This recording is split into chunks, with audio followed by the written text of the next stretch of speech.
бүрдүүлэх материалуудад мэдээжээр ойлгомжтой. Сургуулиас мэдээж өмнө сурч ирсэн сургуулийн тодорхойлолт, CV, motivation letter заах нэг монголоор хэлэхэд CV гэдэг маань одоо хүний товч намтар тийм ээ.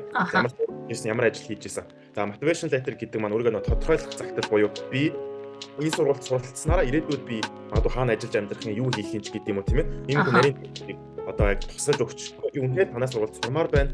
байгаа хөтөлбөр нь яг өөрийнхөө карьерт яг ямар нөлөө үзүүлэх тэр карьераараа одоо нөгөө сайн үйлчлэх юм чи одоо яг ажил хийх ямар хөрөнгө оруулалт хийх гэдгийг бас дурдж өгөх хэрэгтэй баг тий. Тэгээд application буюу мэдээж ямар ч сургууль ямар ч төрлийн байгууллага бүрдүүлсэн хувийн мэдээлэлүүд гэрийн хаяг, имэйл хаяг, утасны дугаар, холбогдох хөөрөмний утасны дугаар ч гэх юм. Иймэрхүү зүйлүүд хэрэгтэй болно гэсэн үг. Дээрээс нь яг бас хоёр тодорхойлох загтал асуудаг буюу таныг нөгөө тодорхой задах багш байна уу, албаагч байна уу тийм ээ. Иймэрхүү бас үндэслэж таныг энэ сургуульд авахгүй юу гэдэг бас зүйлүүд гарч ирдэг. Яг нэмээд нэг хэлэхэд за одоо жишээл 4 сарын 20-нд ингэж хэлж байна. За одоо ингэж яалт эхэлгээд байна. Би одоо 6 сар би 10 жилээ төгсөн штэ гэж байгаа хүмүүсд магадгүй энэ одоо яг хэрэгтэй мэдээ таалагдчих иж магадгүй тийм. Энд дээр санаа зовлтгүй өмнө сурч ирсэн одоо ч гэсэн сурж байгаа дүнгээ аваад төгсөөд араас нь материал явуулах боломжтой байдаг.